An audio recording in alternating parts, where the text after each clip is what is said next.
나라를 뒤흔든 외란과 호란, 조선은 유교 이념과 가부장 종법을 강화한다. 호서 지역은 예학의 중심이었고 예학은 동춘당가의 항맥으로 이어진다.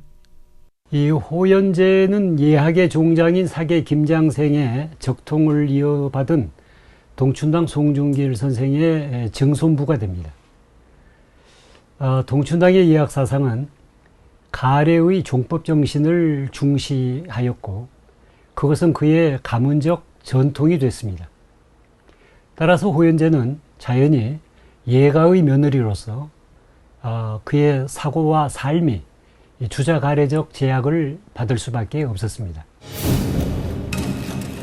혈통을 중시하는 종법이 강화되면서 시가 문화가 생겨나고 여성에겐 규범이 강화된다. 호서 지역과 은진 송무는 여성 교훈서의 시작과 중심이었다. 그러니까 당시에 어떤 여성에게 불리하다고 할 수 있는 유교 윤리들을 굉장히 전면적으로 일상생활에서 정착을 시키고자 했던 게 이제 여운서잖아요. 그런 얘기들이 막 호연제 주변에서 실제로 오갔을 걸로 추정이 돼요. 실제로 발생 초기에 있던 여운서를 저작을 남긴 사람들이 친척, 시당질이라든가 같이 남편 집이랑 교유했던 이런 사람들이기 때문에 그러니까 그런 것들을 분명히 주위에서 영향을 받아서 내면화된 측면이 있었기 때문에 자경편에서 이제 진술하는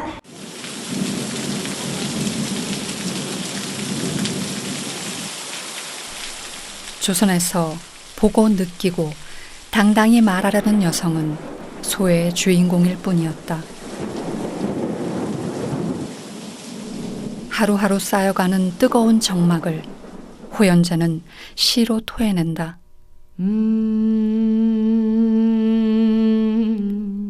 규방 여인의 몸이 된 것 한스럽다. 할 수 있는 일 그 무엇이랴.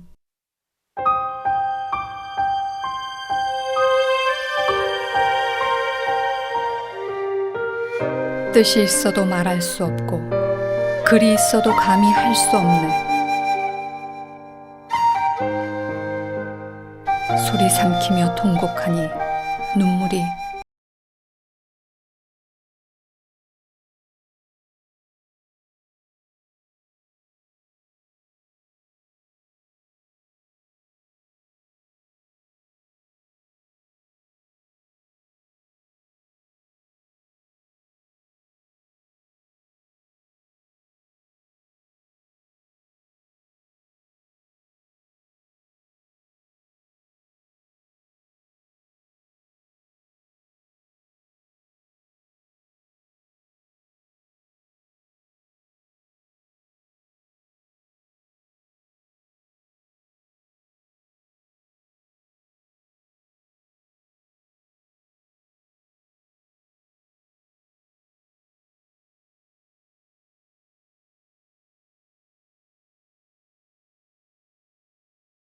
하는 그 어떤 그 본인의 실체 그런 거에 더 깊이 천착된 시를 좀 쓰셔서 조선 여성 문인사에서 김호연제처럼 자기 존재에 대해서 자기 자신에 대한 탐구로 시를 쓰신 분들은 그렇게 흔치는 않죠. 호연제는 호연제 자경편에서 당당한 자의식을 펼쳐낸다. 여성이 아닌 한 인간에 주목한다. 여성을 소외시킨 조선 사회를 향한 선언문이었다. 사실 노력해서 성인이 된다라는 것의 그 주체는 남성이에요. 여성은 애초에 그 고려 대상이 아니었기 때문에.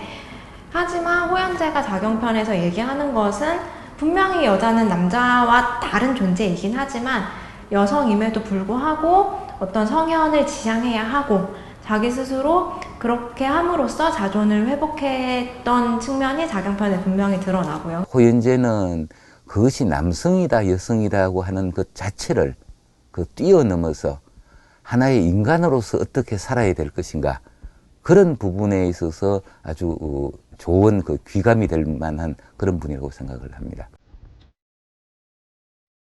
한동안 김호연제의 내면의 소리에 천착했던 화가 다시 붓을 들었다. 이번엔 후손들의 얼굴을 분석해 공통 유전인자를 찾아내는 작업. 김성달가 여기 송성?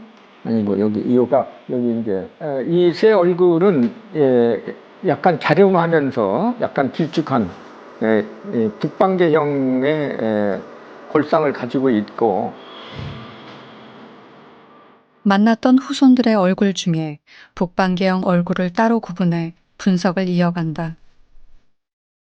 눈썹의 그 모양을 보면 여기 이 눈썹의 특징이 이 새 얼굴에서 공통적으로 나타나는 눈이 좀 들어가 있고 이 음질궁이 발달되어 있습니다. 이 누당을 감싸고 있는 근육, 이거를 얘기합니다. 이 근육. 눈 밑 아래 주름처럼 자리 잡은 음줄궁. 공통된 형태를 보이는 얼굴들만 추출해 각각의 특징을 살핀다. 여기도 마찬가지로 이게 눈 주변이 이렇게 들어가 있습니다. 이제 그런 특징을 가지고 있는 것이 날줄과 시줄을 엮어가듯 이목구비 결들의 만남을 찾아내는 과정. 산근이 살아있고 그 다음에 이게 콧망울을 준두라고 하는데 준두가 잘 살아있습니다. 콧대가 바르고 힘이 있습니다. 어떤 이는 눈이, 어떤 이는 콧망울이 서로 닮아 있다. 이렇게 호연제의 형상에 다가선다. 광대뼈라고 하죠. 이 관걸의 특징이 유사하고 이분에서 나오는 어떤 눈동자의 힘, 이것을 좀 참고를 했습니다. 300년 전 김호연제. 지금 우리에게 어떻게 나타날까? 이제 역사의 여백에 감춰져 있던 그의 얼굴이 세상에 나올 준비를 한다. 석주선 기념박물관에서 고증한 김호연제의 복식도 이제 마무리 단계. 17세기 후반 해평 윤씨의 출토 복식을 바탕으로 제작됐다. 호연제의 고든 성품과 어울리는 쪽빛의 치마 위엔 포도와 다람쥐. 독특한 문양이 얹혀졌다.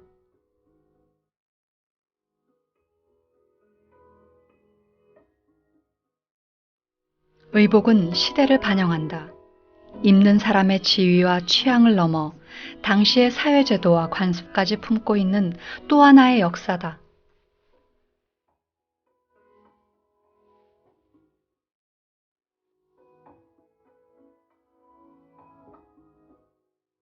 (17세기) 말 사대부가 여인의 고증 복식이 완성됐다. 초상의 밑그림이 되는 초안 작업을 위해서는 인물의 자세가 또 하나의 상징이다.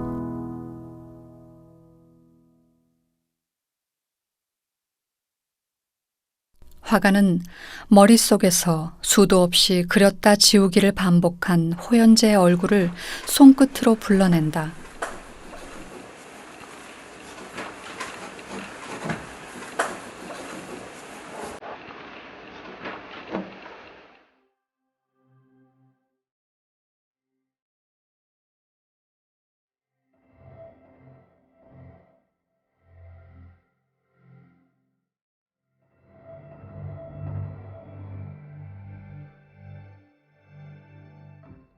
온 신경에 나를 세워야 하는 치밀한 작업도 이어진다.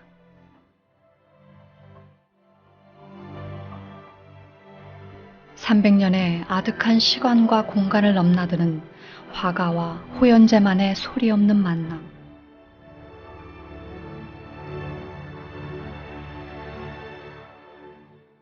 이 생과 저 생, 멀고도 가까운 아득한 한 뼘이 이들 사이에 놓여 있다. 옥류각에 달빛이 쉬고 있다. 300년 전 김호연제의 시창작 공간이다. 지금 반달이 조금 더 차올랐는데 달이 뜨면 이분은 그때 비로소 시인의 모습으로 돌아오기 시작하는 거예요. 거기 좀 다 같이 문희순 박사는 더 많은 이들에게 호연제의 시를 알리고 싶다. 기뻐하는 미는 않았지. 눈썹을 숙이고 조심하여 숲으로 갈 여기니 뜨거움이 창자 안에서 끓음을 깨닫지 못하였네. 그 세 줄이 김호연재 혼인 생활을 압축적으로 표현하는 거예요. 내가 지금 호연재가 죽을 것 같아, 친정 곧 조카들과 죽어요, 이 병으로 함께 인해서. 시를 나누던 그 병명이 장소. 여러 가지가 있지만 주요한 게 오늘도 화병이었어요. 달처럼 맑은 이 얼굴들이 창자가 막 끓어요, 모였다. 이분이 항상 당돌하고 할 말은 하시는 분이라고 하셨는데 어떻게 이런 성격을 가지게 되었는지 아니면 부모님의 영향이 있었는지가 궁금해요. 조선시대에서 흔히 며느리한테 원하는 모습이랑 시인이랑은 좀 상반되는 거여서 그 부분에서 많이 절망을 하셨던 거니까. 남성으로서 조금 미안해요. 앞으로 여자들도 존중하는 사회를 만드는 데 동참하겠다고 말씀드려주고 싶습니다. 300년 전 어느 여인이 치열하게 고민하고 아파하며 써낸 글들이 바로 엊그제 나의 일처럼 이토록 가깝게 느껴지는 까닭은 무엇일까? 호연재의 시가 이 시대 여성과 소통하는 시간. 살인문엔 속세의 발자취가 적었고 고요히 좌선하는 걸상엔 도심이 길도다. 시와 술을 뜻에 따라 맡긴 하니 세상이 미치광이라 하여도 혐의치 않으리.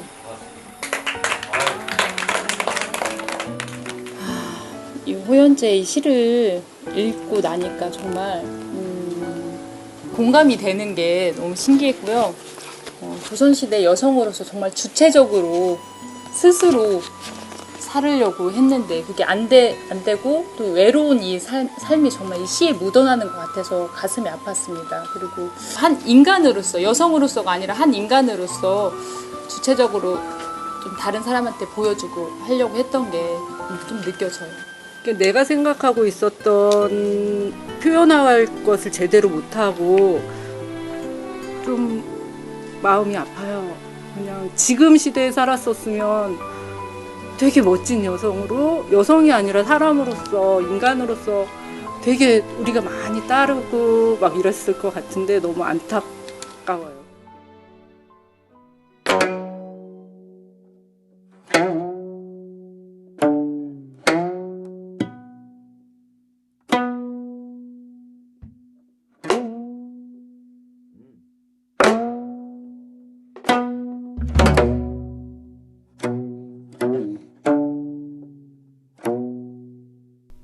김호연재. 그는 어둠 속에서 빛을 얻어 시를 썼다.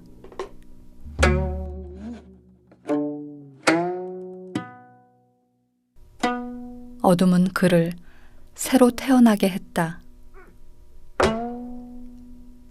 내밀하고 진지한 밤의 시간을 통과한 사람만이 가질 수 있는 내면의 깊이. 40여 년에 걸쳐 써온 호연재의 시 하나하나는 그가 보낸 하루하루의 밤이다.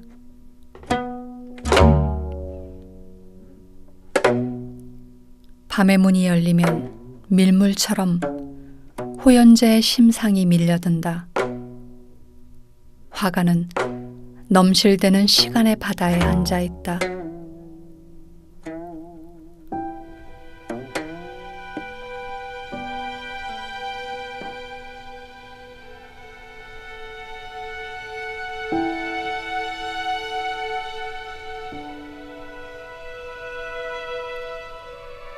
머리카락을 한 올 한 올 쌓아 올려 깊이감을 표현하는 방법, 적선법이다.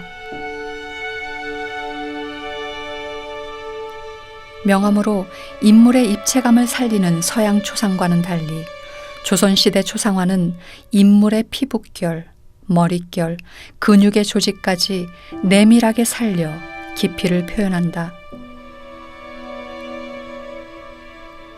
무수히 많은 점과 선이 불러내는 호연재의 얼굴.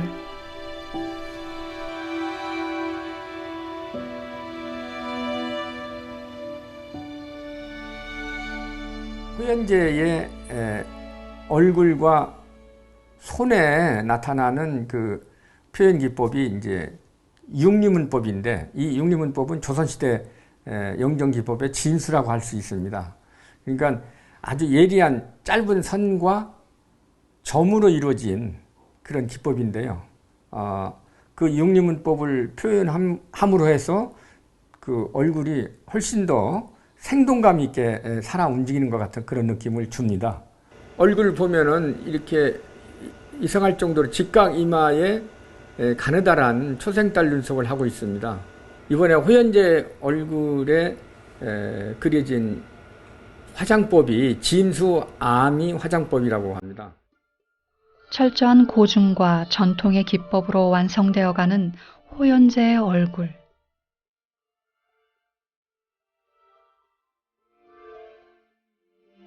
한 번도 볼 수 없었던 선조의 얼굴을 기다리는 후손들의 애틋함도 붓끝에 더해진다.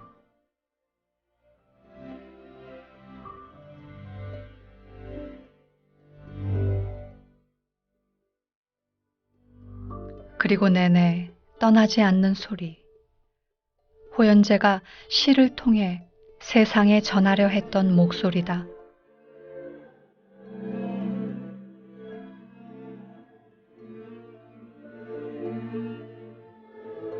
호연제가 삶의 무게를 내려놓고 시인이 되는 밤. 그 곁에는 늘 달이 있었다.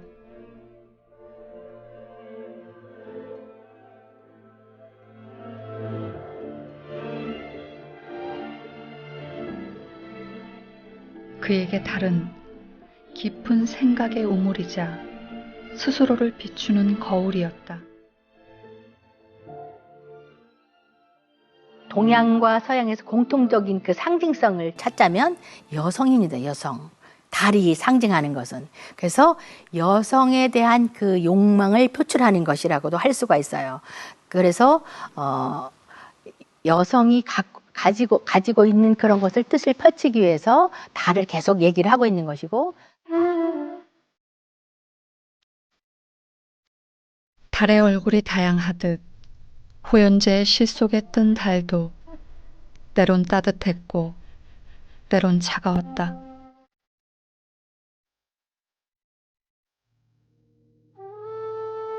세상의 모든 것이 내일을 위한 안식에 접어드는 시간. 나는 무언가 내 몸 깊은 곳에서 치받고 올라오는 것을 느꼈다.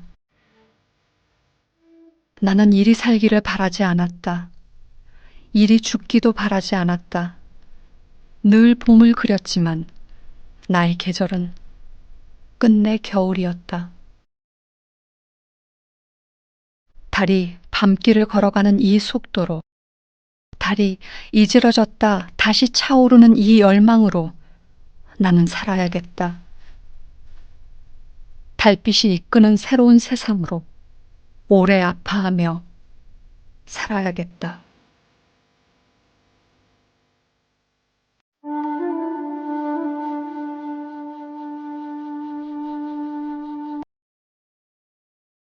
달이 이렇게 초승달로 시작해서 보름달이었다가 다시 또 이지러지지 않습니까? 그런 것이 보면은 순환 세계에 대한 얘기를 하는데 늘 항상 재생하고 있는 재생의식이라고도 할 수가 있어요.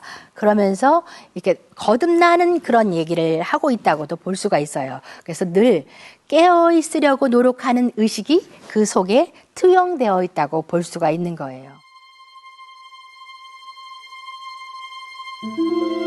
눈가에 달빛이 내려앉았다. 호연제의 마음속에 늘 흐르던 강물처럼 그의 얼굴도 윤택하게 숨을 쉬기 시작했다.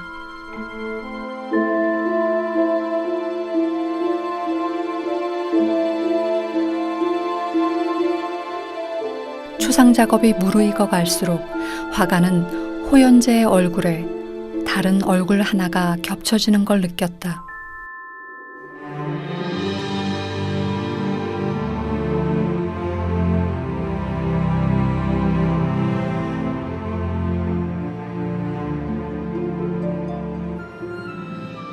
아들 이큼한테 쓴 시가 굉장히 감동을 받았습니다.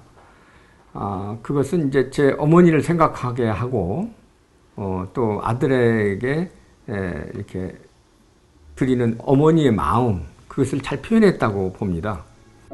돌이켜보니 온 몸에 갖가지 병이 생기니 낙낙한 생활은 오직 너 하나뿐이다. 이렇게 허연재가 아들 이금한테 쓴 시가 제 마음에 많이 와닿습니다. 그래서 제 어머니를 생각하게 하고 또 2007년도에 그렸던 그 90세의 어머니 영정을 또 이렇게 떠올리게 합니다.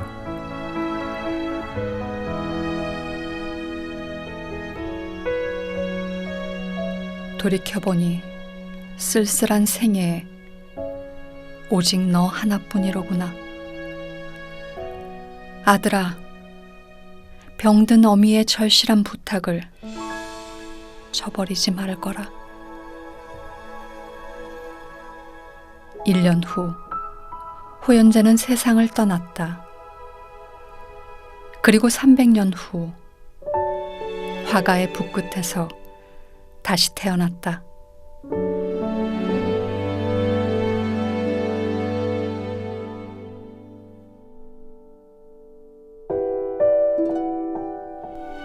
호연재의 초상이 완성됐다는 소식에 후손들은 먼 길을 달려왔다.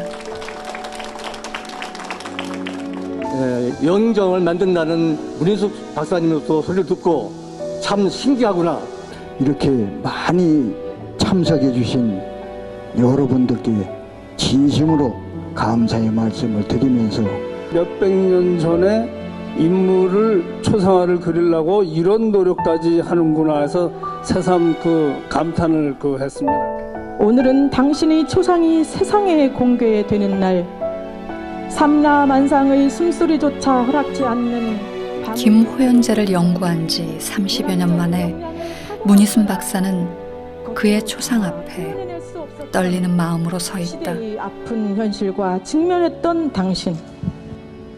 이제 300여 년의 세월이 지난 오늘, 당신이 남기신 한시 작품 244수가 아라리 보석이 되어 우리 가슴속에 박혀 있습니다.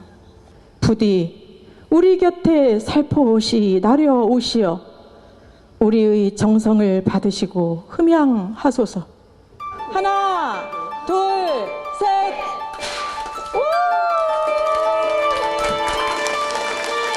300년 만의 만남.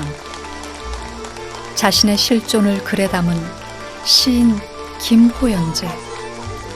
자신의 시처럼 탕탕한 군자의 마음으로 겉과 속이 숨김없는 달의 얼굴로 세상 앞에 다시 섰다.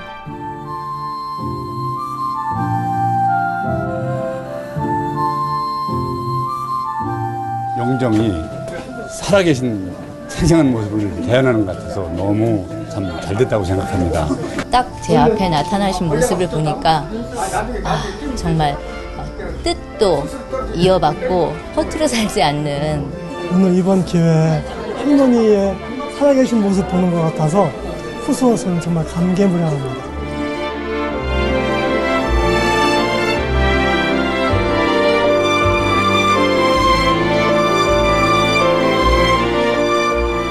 때로 우리는 밤을 잃어버린 채 달이 거기 있다는 사실도 잊은 채 살고 있는 건 아닐까?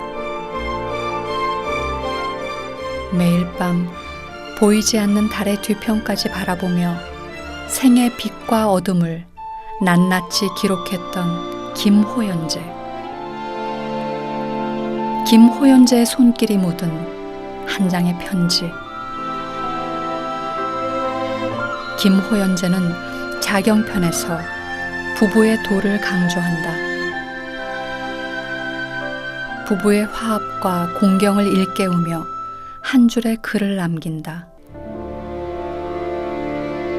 천리 밖에서도 서로 마음이 비추어 화해와 상생의 그런 문화로 남녀 평등이 아닙니다. 남녀 상생입니다. 화합입니다. 함께 가야 한다는 거. 그리고 누구나 차별을 두어서는 안 된다. 300년 전 김호연제가 뜨겁게 품었던 달은 지금도 여전히 그 자리에 있다. 세월이 외롭고 무서운 작은 존재에 대한 따스한 시선.